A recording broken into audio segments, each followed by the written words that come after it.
Well, a warm welcome to all of our viewers joining us here on the CGTN live stream. My name is Omar and I'm saying hello to two cameras here, both to our frontline viewers and, of course, to those watching on our official CGTN app, be it Facebook, YouTube, Weibo, or Twitter. A warm welcome to you folks today. Just to give you a bit of a background of where I am, as you can see, we are at a train station and there is an ambulance right behind me here. We're taking a look at some of the hospitals working in partnership with Guangzhou Railway Station, which is situated in Yueshou District, older part of Guangzhou, but a central sort of transportation hub for the city. And it's especially important to know that as we approach the Spring Festival travel rush, which will be soon beginning in just a couple of days. And we here actually see the cooperation between one hospital and the Railway Corporation, and they're going to be vaccinating a lot of these workers. So we're going to just take a walk in here and see what's happening. Now, I should mention, the Chinese Spring Festival travel rush, often referred to as the biggest human migration on the planet, is obviously going to be a lot smaller this year, given the epidemic, given the health controls and other measures in place. And of course, local governments, local authorities across the country, I should say, have all encouraged people to maybe stay home this year or stay in the places they work at. But let's just first go in and take a look at what's happening here. Get my cameraman to swing around.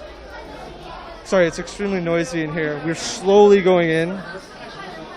I'm doing 2 live streams here. So as you see, these folks all work for the Guangzhou Railway Corporation. There's other media here as well. And these vaccinations, let's go in there, let's take a look. These vaccinations are being administered by Sun Yat-sen University's first affiliated hospital. A total of 5,000 people, according to the officials here, 5,000 people are set to receive a vaccination. Let's get my cameraman back out.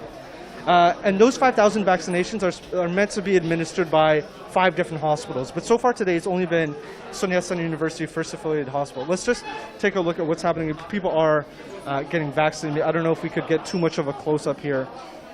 Perhaps a bit sensitive. And of course, I was speaking with some of the authorities, or those in charge of this vaccination drive. These are all voluntary decisions. These are all voluntary vaccinations by people. I was speaking to one girl. She was quite comfortable to be doing this. She felt it's important for her, it's important for others, and it's their choice ultimately. So some people may be thinking, oh, maybe the corporation or the company is requiring workers to do this, but that's entirely not the case. And of course, this is the Chinese manufactured vaccine here. I also asked one of the managers here. He explained to me it's all for free. Staff are not required to pay for it. If they sign up, they can come here. You had a first round yesterday. There was actually not first round, but you had one session yesterday, and today's day 2 here in Yueshou District at Guangzhou Railway Station. Now I can go back exactly 1 month in December. Exactly 1 month ago, actually, the Guangdong Health Commission announced that 180,000 people working in high-risk positions. So that includes people working in the transportation industry, cold chain logistics, of course medical, frontline medical staff. Already 180,000 people by the end of December had received a coronavirus vaccine. That's an incredible amount, and that's what we're seeing here today. Even more of these frontline, you could say frontline workers in the transportation industry, especially China's extremely expansive railway network. You're going to have millions of people going home. Hopefully not as many as the years before because of the epidemic situation, but that is the reality. Let's turn this way. Just tell my cameraman to turn around. I'm dealing with 2 cameras here. Let's get this one in here. And for those just joining us, be it on whatever platform, be it Twitter, Facebook, YouTube, Weibo, or this official CGTN app, Railway Corporation group, the Guangzhou Railway Corporation, is encouraging their staff to come for a vaccination before the Spring Festival holiday, but several days before the Spring Festival travel rush. And that's going to include rail, airport transportation, people driving home, taking buses. It's going to be a lot of people moving around the country. Now we have an interviewee. We're going to go find her as we're going to move over. I'm just going to speak with my cameraman here. I think we filmed enough.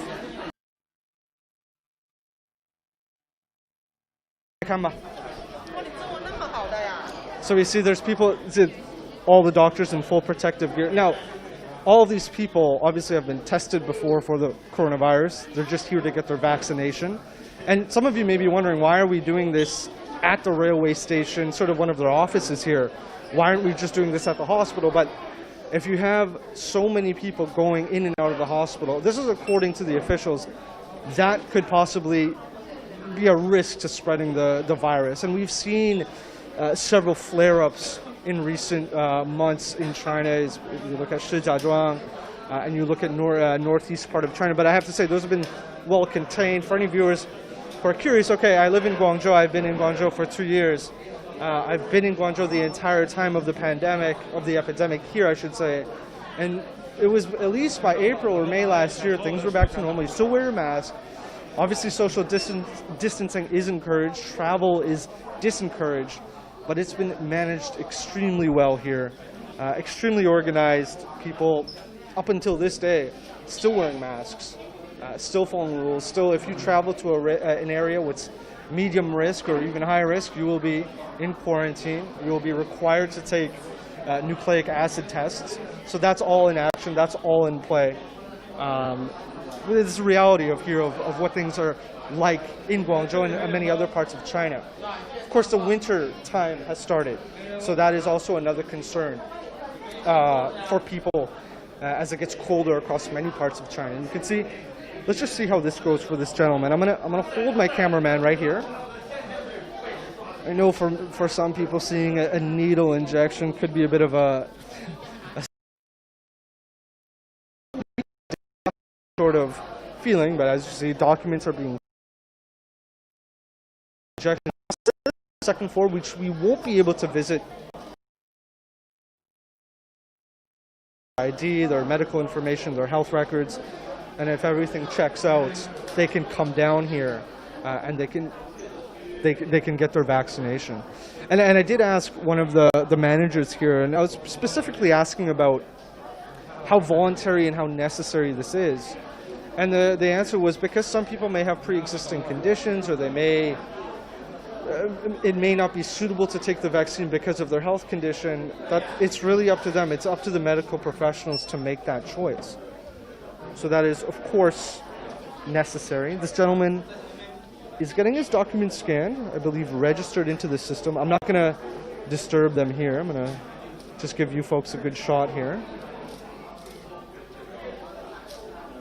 But like I said, 5,000 workers from this Guangzhou Railway Corporation, 5,000 employees are going to receive these vaccinations.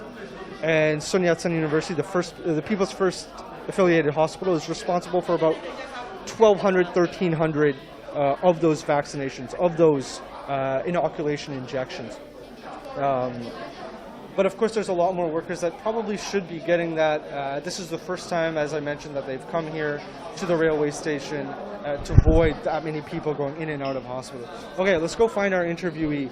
I think she's been patiently waiting for us. Let's go over there. I'm going to do this interview in Chinese as well, so I will try and give you folks a bit of translation. Bear with me here. She's coming. Let's. Here. Oh. 可以啊，可以啊，好，对，可以。So I've been speaking with the wonderful Mrs. Chen earlier today. She's going to give us a bit of an introduction about what she does, where she's from, and why she came here today. 好，我们现在先可以开始那个采访。首先你给我们介绍一下你来自什么地方，还是你在这里做什么工作？我是广州客运段的一名列车长。然后你来自什么地方啊？我来自于广东肇庆。So she's one of the chief attendants that works on many of the 你是高铁的？我是高铁列车长。Okay, so there's a distinction there. She's not just the regular trains. She's working for the high-speed railway trains here in China, which is arguably the biggest in the world. And she's the chief attendant, so she manages both passengers and some of the other service staff on the train. And she comes from a city called Zhaoqing in Guangdong, which I've been to. Zhaoqing is very beautiful. 那我想问，今天好像你们好多人都来了，受到那个疫苗。第一个问题就是你有什么感觉受到那个疫苗，然后为什么你来了？为什么是这么重要的？新冠肺炎现在非常的流行，我为什么要来呢？是因为我的工作每天都要面对很多的乘客，我是负责列车上的旅客运输和服务工作。我来的这里呢，我接种了新冠疫苗，可以对我起到一个免疫的功能，而且在人群中起到一个免疫的屏障。这样子的话，我不仅对自己多了一层保护，而且对我的社会、对我的家庭也是一种责任。Okay, a lot. She mentioned a lot there. So she came here because she believes not only is it important for her own health, but also, of course, for other people's health and those around her. You have to remember, when the Chunyun or the Spring Festival travel rush begins, she's going to be interacting with potentially tens of thousands, hundreds of thousands of people. And she also mentioned that because of that, if she can protect herself, that means also protecting others. And she did mention that her family is also something on her mind, that going home during the Spring Festival, she also has to keep that in mind. I'll ask her one more question and then we'll continue with it. 那你今年你准备在春运工作是吗？你觉得你要去什么地方？你可以跟多少人面对面工作了？我们每天的运输量都非常非常的大，一个班下来都可以接触到几千到上万的人。So in even half a day or one day, they could be face to face with over thousands of people. Just that's in their basic line of work. So it's no wonder that people like her who are working on these trains need to come or have voluntarily chosen to come here for that for the vaccination. I will ask her one more question. Hold on. 最后一个问题。你今天来收到那个疫苗是你自己选的，然后是免费的还是要付款吗？我这个是我自己积极报名自愿来进行接种的，我非常感谢我们的祖国能这么的强大，让我享受这么好的福利。So this was her own personal choice to come. We had spoken about this before. I had to get clarification on that. This was by her own will, by her own choice. It's all been included by the company, and she says she's very thankful to her company and, of course, very thankful to the local authorities in charge of this. 陈老师，多谢啊，谢谢。All right. So I think I've given you guys a decent sort of outlook on. It is a very small location here. We're not seeing. It's not a massive place. You wouldn't want to have thousands of people coming in for a vaccination, but it's pretty much been like this. All these people here sitting, they've already received their vaccination. They're meant to stay here for 30 minutes, obviously to see if there are any side effects. But as we have been covering the Chinese vaccine development and rollout across the country nationwide, you haven't seen that many adverse effects. I had mentioned earlier in the live stream the Guangdong Health Commission had administered those 180,000 vaccinations just a month ago, and those all went quite successfully. So it's good news for these people. It's good news for all these people. They'll be able to get back to work. Just a 30-minute wait. Doesn't seem they have to come for a second round. They can receive their vaccination. And in the coming days, they're going to be working on the trains, in the train stations, in a very concentrated part with many people. I know it's been a rather short live stream for both viewers on our main official CGTN platforms and, of course, our frontline viewers. I can't forget you folks. But that's essentially a quick take, a snapshot of these small sort of initiatives between transportation companies and hospitals. So it's really nicely put together. It's quick, it's organized, and in the end, it's going to prove to be a healthy journey home and a healthy sort of operation for these companies and people traveling around the country, I should say. So that's it for me, Omar Khan, here in Guangzhou. I want to thank you all for watching, and make sure to check out all of our live streams via Facebook, YouTube, or Weibo. Thank you very much, and I'll see you guys in the next live stream.